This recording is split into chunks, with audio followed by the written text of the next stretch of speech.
రాధిక, అమ్మా, మీ నాన్నగారి పోయి ఈ రోజుతో 10 ఏళ్లు పూర్తయ్యాయి. కానీ ఈ 10 ఏళ్ళు 10 నిమిషాల్లా గడిచిపోయాయి.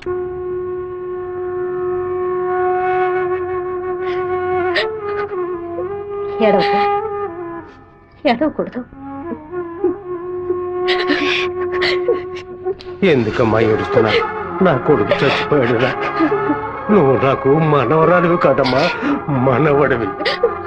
గుండెల నిండా ధైర్యంతో ఉండు. మనస్సుని రాయి చేసుకుని బతకాలమ్మా.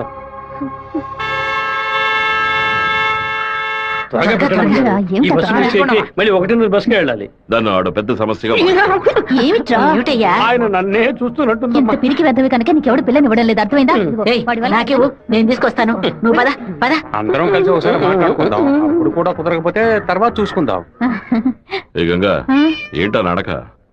పిల్లి నడుస్తుంది, కుక్క నడుస్తుంది, కొత్తగా నానాడ గురించి అడుగుతున్నారేంటి? సరే, వాడి సంగతి అలా ఉంచు. ఆ సుబ్బారావు కూడా చేపల పులుసు పట్టుకుని అటు ఇటు తిరుగుతున్నాడే, వాడి సంగతి ఏంటి అంట? చేపల పులుసా? అయ్యో, ఏవే, నువ్వు పెట్టే చేపల పులుసు వాసన నాకు తెలియదా? లేదా క్యారేజీలో తీసుకెళ్లేటప్పుడు చప్పుడు రాదా? మన శివకేనండి, ఎప్పుడైనా చేపల పులుసు పెడితే బస్సులో పంపిస్తాను. కొర్రమీన తలముక్కంటే వాడికి మహా ఇష్టం. నీకు అసలు బుర్రా బుద్ధి ఉందా అంట? ఆడు బాడికి దాన్ని అక్కడ పక్కన పెట్టి బస్సు తోడుకుంటూ ఉంటాడు. మన గిట్టనోడు ఎవడైనా ఆ పులుసులో ఏదైనా కలిపితే ఏం చేస్తావు? నాయనో, ఇందులో ఇన్ని మతలపులున్నాయా? భోంచేయి బావా, భోంచేయి. ఈ మండు టెండలో ఇంతసేపు వెయిట్ చేసి కష్టపడి భోజనం తీసుకొచ్చావు కదరా, నువ్వే ముందు తినాలి. ఎంత నువ్వు నన్ను కోపంలో చావు బాదిరా. భోజనం విషయంలో మాత్రం ఇంత బోళాగా ఉంటావు అనుకోలేదు. నీ ప్రేమకు అసలు ఎలలే లేకుండా పోయాయి. నీ ప్రేమకు నేను ఎప్పుడు బానిసగా ఉంటాను రా. ఏంట్రా సత్తిగా, భోజనం బాగా రుచిగా ఉందా? అమ్మగారు చేతి వంట కదా, మరి మైకం వచ్చేలాగేమి లేదు బావా.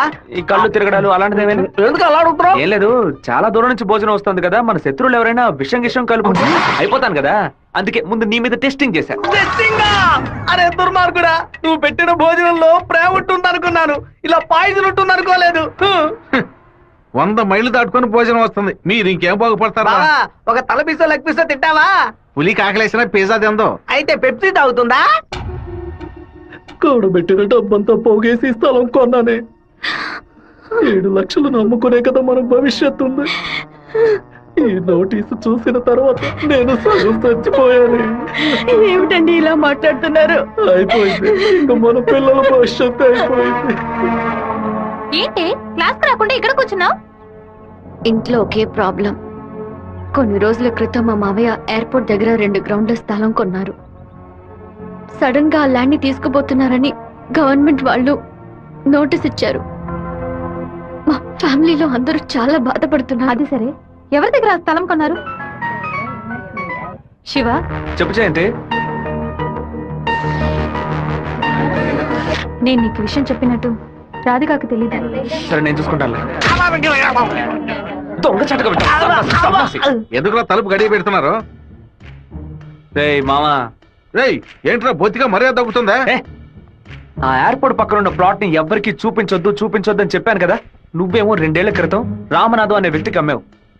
ఎయిర్పోర్ట్ అక్విజిషన్ నోటీస్ చూడగానే వాడు కుటుంబంతో పాటు ఊరేసుకుంటానని తాడుకోవడానికి వెళ్ళాడు. బాగుపడతావా? వాడు మాత్రం ఆ స్థలం కొన్నాడా? మొత్తం 160 మంది కొనుక్కున్నారా? వాళ్ళ గురించి నాకేం దిగులేదు.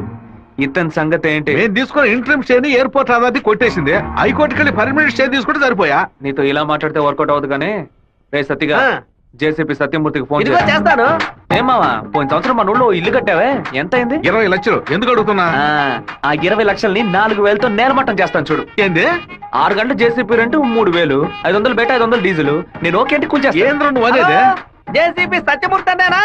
ఒక 6 గంటల సేపు జేసీపీ కావాలి, కొంచెం లైన్ లో ఉండండి. కుదరదని ఎక్స్ట్రా చేసావనుకో, జేసీపీ ఇంట్లో వెళ్ళిపో. ఇంటిని కూల్ చేయాలి, డీజిల్ పోసుకొని రెడీగా ఉండండి. కొత్తలే కానీ వాస్తు బాగోలేదు. ఇప్పుడు నేను చేయమంటావురా? ఏడుస్తున్నారు రామనాథం, నవ్వాలి. లేదు, డీజిల్ పోసుకొని రెడీగా ఉన్నారట. ఫోన్ పెట్టరా ముందు. ఇలా చూడండి సార్, 2 ఏళ్లకు ముందు ఆ స్థలం 7 లక్షలకు కొన్నారు. ఇప్పుడు దాని విలువ 10 లక్షలు ఉంది. నేను కాదంటోలా, కానీ నేను 8 లక్షలే ఇవ్వగలను. మీ ఒరిజినల్ డాక్యుమెంట్లు ఇచ్చేసి ఈ అగ్రిమెంట్ లో సంతకం పెట్టండి. మినిస్టర్ చేత రికమెండ్ చేసి ఉంటే పోయి ఉండేది. పోయిపోయా కుర్ర కుంకల చేత సెల్ ఫోన్ లో జేసీబీ మిషన్ పెట్టుకున్నారండి. చెప్పు రాధిక, మా ల్యాండ్ ప్రాబ్లం సాల్వ్ అయిపోయింది. ఆ ఓనరే స్వయంగా వచ్చి డబ్బు చెల్లాడు. ఎవరో రికమెండ్ చేశారు. సంతోషంలో ఏం చేయాలో అర్థం కావట్లేదు. ఒక పని చెయ్యి, నీ ఇంటి పక్కన ఉన్న శివాలయానికి వెళ్ళి శివుడికి ఒక అర్చన చేయించు. లేట్ చేయకుండా అక్కడికి వెళ్ళు. సరే.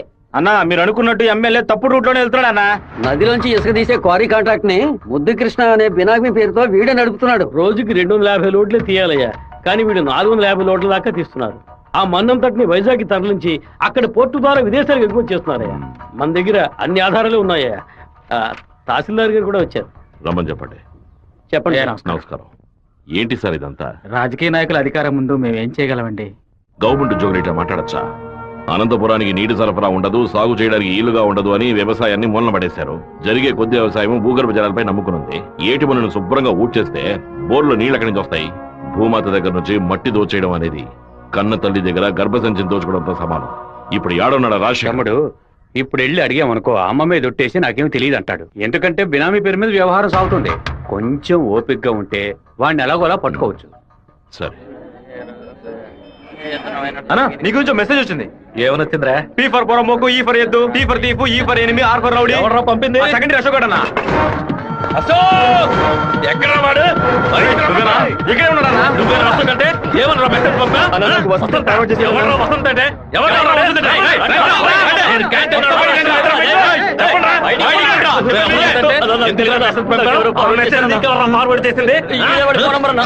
ఏ జయంతి, ఆ మెసేజ్ ని క్రియేట్ చేసింది నేనే. నిన్న క్యాంటీన్ లో పీటర్ మంజుని ర్యాగింగ్ చేశాడు కదా, ఆ కోపంలో మంజుకి మెసేజ్ పంపించాను. అది ఎవరికో ఫార్వర్డ్ చేసింది. ఇక్కడ ఉన్న వాళ్ళ ఇన్బాక్స్ లో మెసేజ్ కనుక ఉందంటే వాళ్ళ బట్టలు తీసి నడి రోడ్డులో చెప్పు చేయండి. ఆ మెసేజ్ నాకు వెంటనే ఫార్వర్డ్ చేయి. నేను దాన్ని రాధికకు పంపిస్తాను. దాన్ని డిలీట్ చేయకుండా వాడికి చూపించమని చెప్పు. ఎవడరా ఈ నంబర్? నాకేం తెలియదు. ఎవడరా నీకు పంపింది? శివ పంపించాడు. డిలీట్ చేయొద్దు.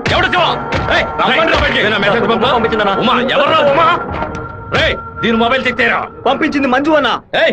ఎవరు పంపారా నీకు? రాధిక. అసలు మెసేజ్ నీకు ఎవరు పంపారా? ఫార్వర్డ్ మెసేజ్ ఎవరో నాకు తెలీదు. 9842465567. ఎవరి నంబర్ ఇది? నాకు తెలీదు. ఎవరి నంబర్ ఇది? బాస్ నేనే బాస్. నేనే ఆ మెసేజ్ క్రియేట్ చేశాను.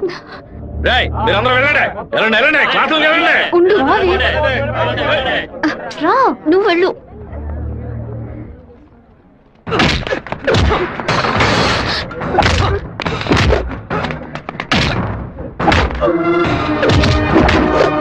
నేను వెళ్ళి నిజం చెప్పేశాను. వదులు. నిజం చెప్తే నీ డ్రెస్ చింపేస్తాడు. పర్వాలేదా? రా.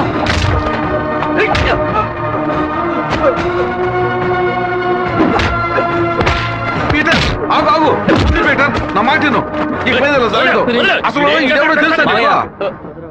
నువ్వే మాట్లాడుకో, నాదే తప్పు.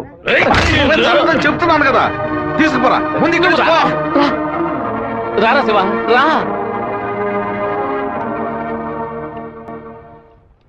ఏరా, వాడు నిన్ను కొడితే నువ్వు తిరిగి కొట్టవా? ఏమయ్యా బావా, నువ్వు చూస్తూ ఊరుకున్నావా? ఈ ఊళ్ళో ఈ బ్రతుకు బతికే బదులు మన ఊరికి వచ్చి బర్రె కొట్టల దగ్గర పేడెత్తుకొని బతుకోవచ్చు కదయ్యా. రేయ్, నన్నేం చేయమంటావరా? ఇది ఎందుకు మెసేజ్ ఇచ్చాడు? ఇస్తాడయ్యా, ఇస్తాడు. దాన్ని నువ్వు మేనేజ్ చేయాలి. అట్లా చేయకుండా వదిలేరా. రే పంది, నువ్వు చూస్తూ ఊరుకున్నావా? ఊరుకోరా. లేదంటారా నీకు? ఊరుకోరా. పీకానంటే వదిలేయమంటే వదిలేస్తాను అనుకున్నావా? ఏం చేయాలో నాకు తెలుసురా. అయ్యగారికి ఇప్పుడే ఫోన్ చేసి చెప్తాను. ఫోన్ లాక్కుంటే పీసీ పోలేదు అనుకున్నావా? టెలిగ్రామ్ చేస్తాను, పౌరంతో సందేశం పంపిస్తాను. విషయం బయటికి తెలిస్తే అమ్మాయికి ఏమవుతుందని భయపడి నేను మూసుకొని వచ్చాను. నువ్వేమో దగ్గరెచ్చిపోతున్నావు. చంపేస్తాను. చంపరా, చంపే. నేను ఈ తిరుపతి వదిలి వెళ్లేలోపు వాడు గొంతు పిసికి చంపకపోతే నా పేరు సత్యబాబే కాదు. ఇదే నా శపథం. ఏంటి సార్ ఇది? ఆ పంతులు స్ట్రైట్ గా కమిషనర్ కే కంప్లైంట్ ఇచ్చాడు. ఏ పెడతావు సార్ వాడిని? నా మాట విని నువ్వు లొంగిపో. అప్పుడే ఈ టేబుల్ మీద ఉన్న నీ కేసు ఫైల్ ఆ షెల్ఫ్ కి వెళుతుంది. వారంలో నువ్వు బెయిల్ మీద బయటికి రావచ్చు, లేకపోతే కమిషనర్ నీకు స్పాట్ పెడతాడు. సరే, బొక్కలతో ఏంటన్నా? మనసు చాలా బాధగా ఉంది జయంతి. నేను నిద్రపోయే వారం రోజులైంది. నేను చేసిన తప్పుకి శివ దెబ్బలు తిన్నాడని తలుచుకుంటేనే బాధగా ఉంది. సారీ సారీ 4 సార్లు మెసేజ్ పంపించాను. వాడు రిప్లై కూడా చేయలేదు. వెంటనే పర్సనల్ గా కలిసి సారీ చెప్పాలనుంది. సరే, సారీ చెప్పేటప్పుడు ఒక థ్యాంక్స్ కూడా చెప్పేయి. థ్యాంక్సా? ఆ రోజు మీ ఇంట్లో ల్యాండ్ ప్రాబ్లం కి ఎవరో రికమెండ్ చేశారని చెప్పావే, అతను వేరే ఎవరో కాదు, శివాని. తన ముందుండి వాళ్ళ ఓనర్ తో మాట్లాడి డబ్బులు ఇచ్చేలా ఏర్పాటు చేశాడు.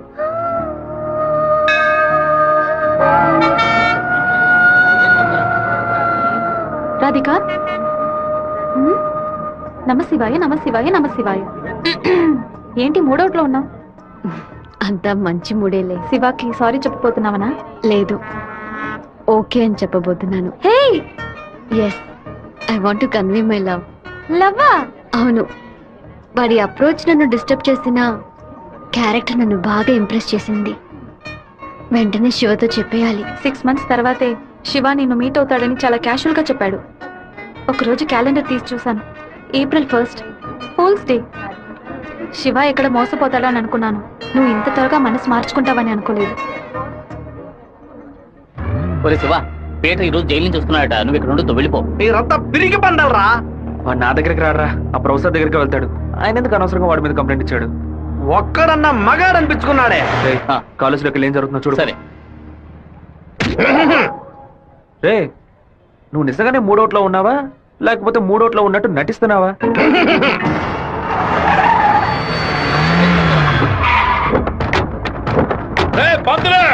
ఎక్కడున్నారా? రారా బయటికి. రే సోమనాథరావు,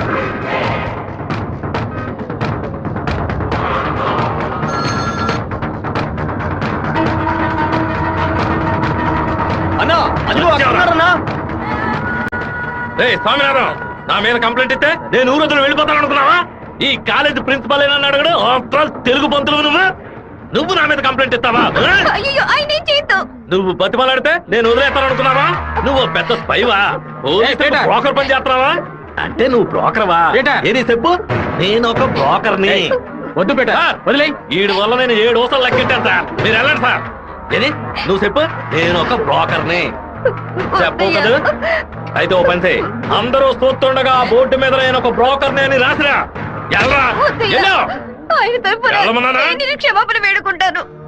రాయొద్దండి. పెట్టుకుంటావా? ఎందుకురా మొత్తం పోయిందే.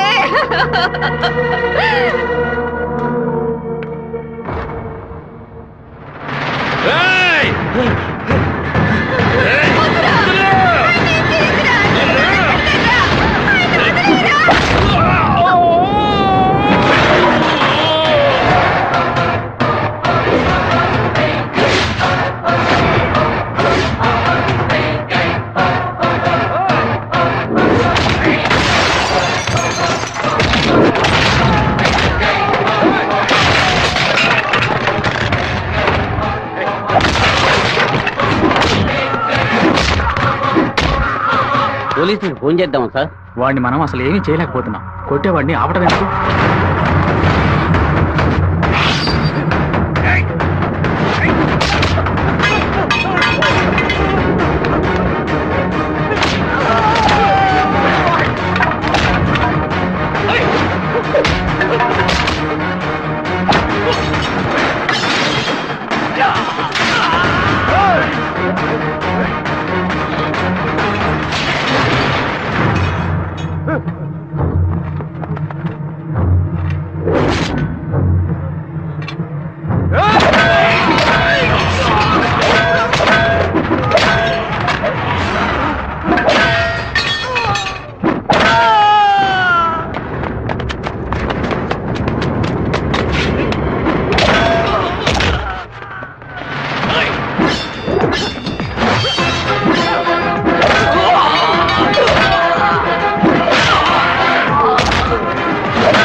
బాబు, నువ్వు అక్కడి నుంచి వెళ్ళిపో.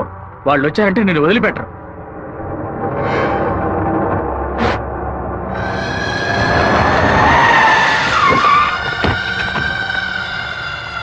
ఆడే అన్న నరకండి రావాడిని.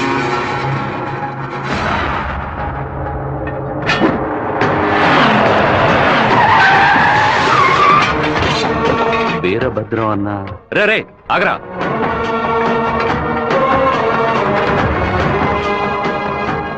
నాన్న ఏంటి నాన్న?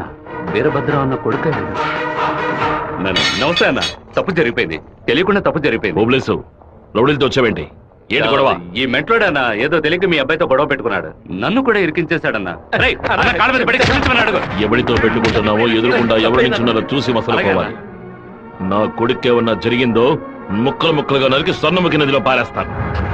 వీడి తరఫున నేను క్షమాపణ అడుగుతున్నానన్నా. అరే కొండ్రా అందరూ. అన్న బాబు జోలికి ఒక్కడు కూడా రాడన్నా, అందుకు నేను గ్యారంటీ. మీరు బయలుదేరండి అన్నా, నేను చూసుకుంటాను. అన్నా ఏంటన్నా ఇంత పని చేశావు? ఏదో డబ్బులు కొరాడన్నా, తీరా చూస్తే వీరభద్రం గారు కొడుకన్నా. కొంచెం మిస్ అయి ఉంటే మా వాళ్ళ తల్లే కాదు నా తల కూడా నరికి పారేసి ఉండేవాడు. దయచేసి నన్ను నా వాళ్ళని ఈ మ్యాటర్లో మాత్రం ఇన్వాల్వ్ చేయదన్నా, నన్ను వదిలేయన్నా. 57వ సెల్లు. కళ మొత్తం చెదిరిపోతుంది అనుకోలేదు. వాడికి ఎంత కోపమా, ఎందుకలా మూర్ఖంగా బిహేవ్ చేశాడు. ఆ వీరభద్రం వాడి నాన్న టెన్షన్ అవ్వదు, పెద్ద తప్పు చేశాడు. మెంటల్లా మాట్లాడుకో. నా ప్రేమ మొత్తం నా మనసులో దాచిపెట్టుకుంటాను. అతనికి ఏం చెప్పను. నా కళ్ళైంది. ఏంటన్నా ఇంత పెందరాడే వస్తున్నారు? రాజశేఖరం గారు తిరుపతి పక్కన 7 కోట్ల రూపాయలకు ప్రాపర్టీ కొంటున్నట్ట. ఈ రోజే రిజిస్ట్రేషన్ అట. ఆ దండపాణి గారు వచ్చి చెప్పాడు. తిరుపతి కాళహస్తి మధ్యలో 120 ఎకరాలంట. ఏ రిజిస్ట్రేషన్ ఆఫీస్? చెప్పన్నా. తిరుపతిలో స్థలం పడిపోతున్నాను. రిజిస్టర్ ఆఫీస్కి వచ్చాయి. ఓకే ఓకే అన్న. లెక్క పెట్టుకోండి.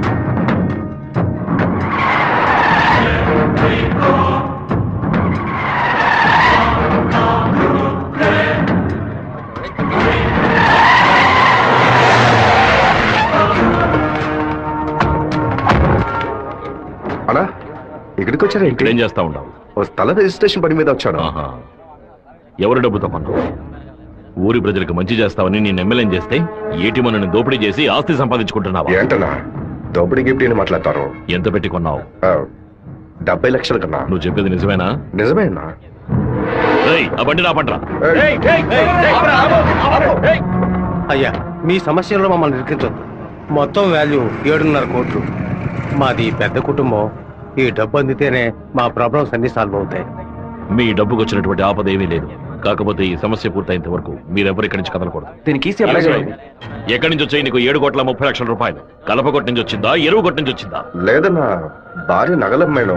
వ్యవసాయంలో కొంచెం డబ్బు వచ్చింది. ఓహో, నీ పెళ్ళం 40 కిలోల బంగారం తీసుకొచ్చిందా? ఏంటన్నా కొంచెం మర్యాద ఇస్తే ఓవర్గా మాట్లాడుతున్నావు. అనంతపురానికి నేను ఎమ్మెల్యేనా, మీరు ఎమ్మెల్యేవా? అన్నిటికీ సంజాయిషులు చెప్పాలా?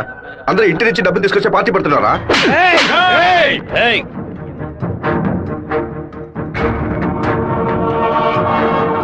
నా మాటకు విలువిచ్చి 50,000 మంది నీకు ఓట్లు వేసి నేను ఎమ్మెల్యేని చేశారా? రేపు నేను వాళ్ళకి ఏం సమాధానం చెప్పాలరా? అయ్యా, అన్ని రికార్డులోకి ఎక్కించేశారట. ఇక మన చేతుల్లో ఏమీ లేదు. నేనంతా వింటూనే ఉన్నాను.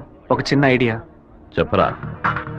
ఇతను అక్రమంగా సంపాదించిన ఆస్తులన్నీ మన ఊరు ప్రజలకి, పంచాయతీకి రాసి చేయొచ్చు. వెంటనే అలా చేయడం కుదురుతుందా? చేయొచ్చు అన్న. దానికి స్టాంప్ డ్యూటీ తక్కువ. 10 నిమిషాల్లో డాక్యుమెంట్ రెడీ చేస్తాను. సరే చెయ్యి. అన్నా, 100 రూపాయల స్టాంప్ పేపర్ తీసుకొని నేను చెప్పేది కొట్టండి. అనంతపురం జిల్లా పులివెందుల గ్రామం వెంకయ్య వీధికి చెందిన సుంకర సుందరమూర్తి గారి పెద్ద అబ్బాయి రాజశేఖరం అనబడే నేను మనస్ఫూర్తిగా రాసిచ్చినది ఏమనగా, తిరుపతి పక్కనున్న సర్వే నంబర్ 141, 142, 143 కింద వచ్చి 120 ఎకరాల భూమిని అనంతపురం జిల్లా వాసులకి హృదయపూర్వకంగా రెడీ నాన్న. లోపలికి వెళ్ళి సంతకం పెట్టు, లేదా గవర్నమెంట్ జీబులో పోయి చువ్వలు లెక్క పెట్టాలి. వెళ్ళు.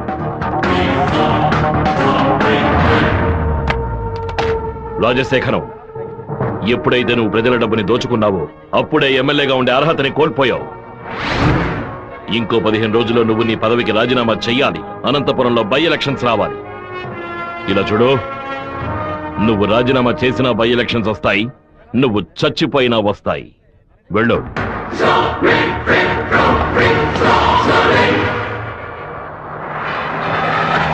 ఏంటన్నా ఇది? 4 రోజుల నుంచి ఇక్కడే ఉన్నాం. ఊరు నుంచి అక్కేమో ఫోన్ చేస్తా ఉంది. ఏం పోతా నిలబట్టావురా? వాడు నన్ను కొట్టిన విషయం జిల్లా అంతా తెలుసుంటుంది. మానం పోయింది, మర్యాద పోయింది, దాచుకున్న డబ్బు అంతా పోయింది. ఆ పిల్ల నా కొడుకు ఐడియా వల్ల వీరభద్ర కాడు నా ఆస్తి మొత్తం రాసి తీసుకున్నాడు. ఆ నా కొడుకుని లేపేయకుండా ఊళ్ళకి వచ్చిన భార్య కూడా నాకు మర్యాద ఇవ్వదు. ఆ ఓబులేసింది రమ్మని చెప్పు. హైదరాబాద్ లో మన పార్టీ మీటింగ్ వెళ్తున్నాను. రేపటికల్లా వీరభద్ర కొడుకు చావాలి. అన్నా మళ్ళీ తప్పు చేద్దాం. నేను నిన్ను చేయమంటల్లా, బెజవాడి నుంచి మనుషులు రప్పిస్తాను. నువ్వు నీ వాళ్ళు మూల నుంచి చూడండి, మధ్యలో దూరి కెలక్కండి. సరే అన్నా. మనల్ని వీడి వీరభద్రాన్న కత్తికి బలి చేసేలా ఉన్నాడు. రేపు ఉదయం లేవగానే ఈ ఊరి నుంచి ఎస్కేప్ అయిపోవాలి.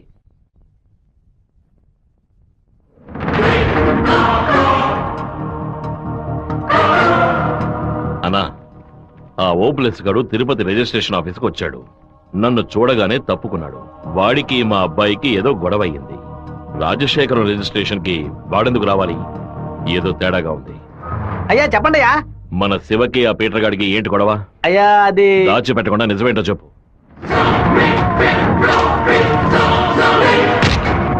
నా దగ్గర దాచేశారు కదూ. కావాలనే గొడవ పెట్టుకున్నాడు. ఇందులో ఏదో మతలబు ఉంది. టీ మొహాన్న పోసిన ఆ నిమిషంలోనే వాడి చేతి నరికి పారేసి ఉండాలి. గొడవలేం పెట్టుకోవద్దని మనమే కదే చెప్పండి. అవును, నేను ఒక బుద్ధి లేని మనిషిని. నా మాట గౌరవం ఇచ్చే నా కొడుకు ఊరికే ఉన్నాడు. రండి, ఆ ఓబ్లేస్ గారిని కలిసొద్దాం. ఏంటన్నా సడన్ గా ఈ ట్రిప్ ఏంది? రే డోంగ్రే, కొడుకు ఏదైతే అప్పకి ఎక్కడో మండుద్రా. అందుకే మనం అసలు ఈ ఊళ్ళో లేవు. చూసావా అతలోనే లైన్ లోకి వచ్చేసాడు. అన్నా చెప్పన్నా. ఓబ్లేస్ ఎక్కడున్నావు? వైజాగ్ లో ఉన్నా అన్న. ఏదైనా పరిపడిందన్నా? నేను ఇప్పుడు ఫోన్ కట్ చేస్తాను. నువ్వు అక్కడ ఉన్న ల్యాండ్ లైన్ నుంచి నాకు ఫోన్ చెయ్యి. ఎందుకన్నా? నువ్వు వైజాగ్ లోనే ఉన్నావా లేదా అని తెలియద్దు. ఇప్పుడే అన్న రేణు కూడా దాటి పెడుతున్నాను. ఎందుకు అబద్ధం చెప్పావు? దొరికిపోయావు. నాకు దీనికి ఏ సంబంధం లేదన్నా. ఆ రాజశేఖరమే బెదవాడి నుంచి బందర్ నుంచి మనుషులు రప్పించి బాబు నిజాలని చూస్తున్నాడు. ఏమన్నావురా? ఈ విషయం మీకు తెలీదా? నా కొడుకు ఒంటి మీద చిన్న గీత పడినా సరే తిరుపతిలో ఉన్న రౌడీలందరినీ ముక్కలు ముక్కలుగా నరికి పారేస్తానా? రారా తిరుపతికి.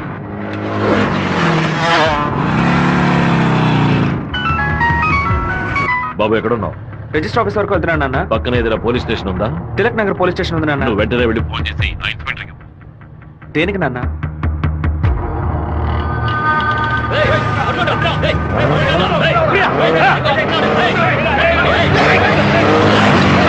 మాధవరావు ఎక్కడున్నావు? విషయం ఏంది బావా?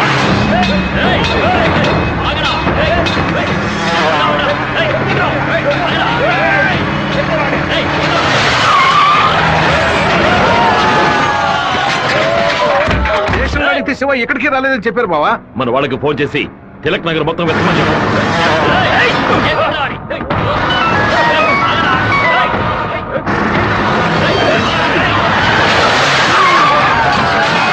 చెప్పండి అన్న. తిరుపతిలో మీ వాళ్ళకి ఫోన్ చేసి అన్ని చోట్ల వెతకమని చెప్పు. పీటర్,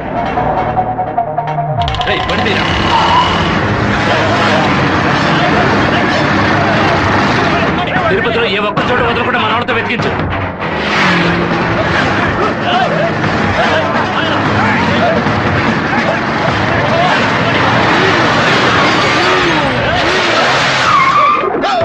వాడికి ఏదైనా అయితే మనల్ని వేసేస్తారు.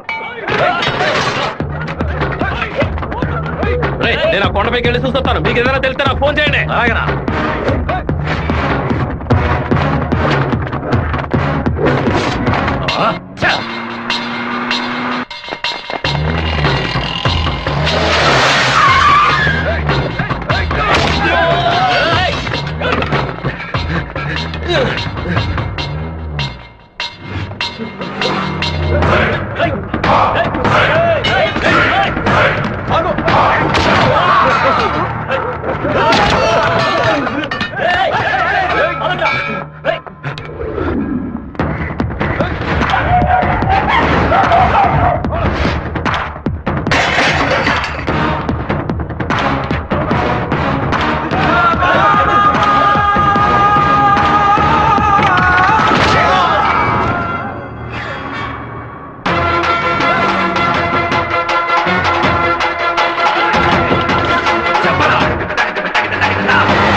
సరేనండి, చెప్పేస్తా. తమ్ముడు, మన అబ్బాయి నరికేసే కదా వచ్చాడు, ఓటం పాలయ్యి రాలేదు కదా. ఏ గొడవలకైతే పోకూడదు అని నా బిడ్డ దూరంగా ఒదిగి ఉన్నాడు, వాడే కత్తి పట్టుకునేలా చేశారు. ఇలా చూడు ఓబులేసు, రోడ్లో వచ్చేపోయేవాళ్ళందరూ సెల్ తో ఫోటోలు తీశారు. ఈవినింగ్ పేపర్ లో న్యూస్ వచ్చేస్తుంది. ఖచ్చితంగా రిమాండ్ చేసే తీరాలి. కేసు రాసేటప్పుడు పర్సనల్ మోటివ్ వేయలేదు, ఆత్మరక్షణ కోసమే నరికాడని రాయి. మెయిన్ మ్యాటర్ లో నరికినోడే స్వయంగా సరెండర్ అయ్యాడు అని అండర్లైన్ చేసి మరీ రాయి. అప్పుడేనయ్యా బాబుని బెయిల్ మీద విడిపించగలం. ఎంతో చెప్పి చూశానన్నా, 15 రోజులు రిమాండ్ లో ఉంచి తీరాలని ఇన్స్పెక్టర్ అంటున్నాడన్నా. నా మనుషులు 4 లోపల సబ్ జైల్లో ఉన్నారన్నా. బాబుని జాగ్రత్తగా చూసుకుంటారు. అన్నీ నాకు తెలియకుండా దాచిపెట్టేశాను. రాజకీయ నాయకుల్ని నమ్ముకునే మేము పొట్ట కడుపుకుంటున్నాం. నన్ను ఏం చేయమంటావన్నా? క్షమించన్నా. వెళ్ళు. రాజశేఖర్ ఇప్పుడు ఎక్కడ ఉన్నాడు? పార్టీ మీటింగ్ అని హైదరాబాద్ వెళ్ళాడు.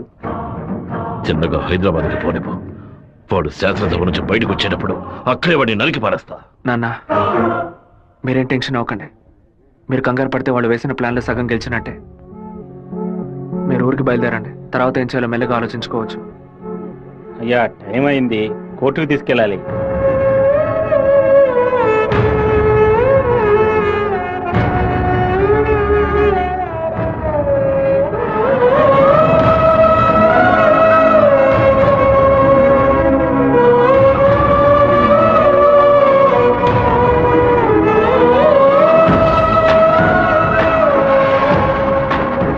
నా బిడ్డ ఎక్కడా? నా బిడ్డ రాలేదా? వాడిని జైల్లో పడేస్తారా? ఇందుకెలా వాడిని ఊరికి పంపించింది? భగవంతుడా, నా కడుపు మండిపోతుంది. నా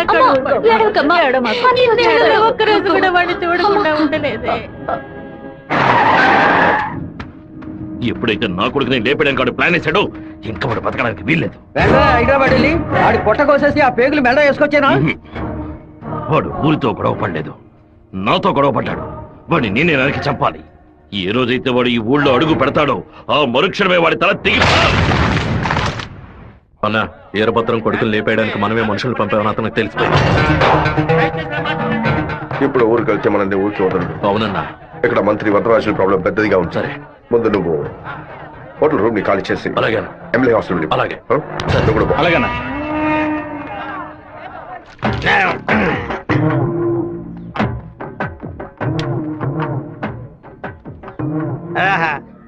తాగి ఉన్నామే, తాగి బండి డ్రైవ్ చేసుకుంటూ పోతే పోలీసు వాళ్ళు లోపల పెడతారు. నెట్టుకుంటూ పోతాం.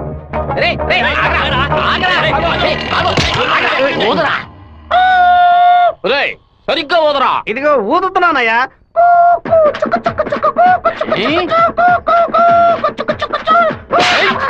ఎగతాళా? మందు కొట్టవలేదో తెలుసుకోవడానికి ఊదమంటే కొట్టానయ్యా. వీధి వీధికి పైసా ఓపెన్ చేసి పెట్టి రెండ్రా తాగండి అంటూ మా దగ్గర ఉన్న డబ్బులన్నీ నాకి పారేస్తున్నారు. సైకిల్ మీద బైక్ మీద వచ్చిన వాళ్ళు అక్కడ ఎట్టేస్తారా? దాని మీదే కదా ఇంటికి వెళ్ళేది. ఒక పని చేయండి అయ్యా, తాగుబోతులకు మాత్రం రాత్రి 7 గంటల తర్వాత ఒక బస్సు ఏర్పాటు చేయండి. మేము ఫుల్ గా తాగి ఇంటికి వెళ్ళి హ్యాపీగా తొంగుంటాం. ఓవర్గా మాట్లాడగరా. అలాగే మాట్లాడతానండి. తాగేసి బండి డ్రైవ్ చేసుకుంటూ వెళ్ళకూడదనే చట్టం ఉంది. చట్టం ఉందా? బండి నెట్టుకుంటూ వెళ్ళడం తప్పు కదా, కానీ ఎవడ బండు నెట్టుకుంటూ వెళ్ళడం తప్పురా. నెట్టుకొచ్చింది మా హెడ్ గారి బండి అయ్యా.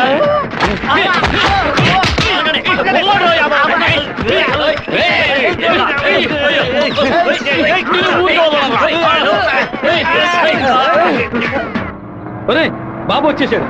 అమ్మగారు చెప్పండి.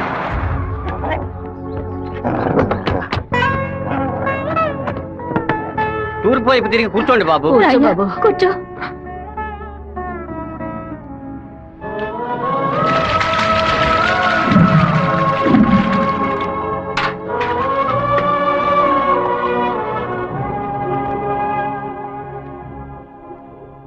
అమ్మా, ఎందుకు ఇలా డల్ గా ఉన్నారు? నేను రావడం మీకు ఇష్టం లేదా ఏంటి? నువ్వు వచ్చిన సంతోషంలోనే అమ్మకి నోట మాట రావడం లేదన్నయ్య. నీకు నా మీద అంత ప్రేమ అమ్మా?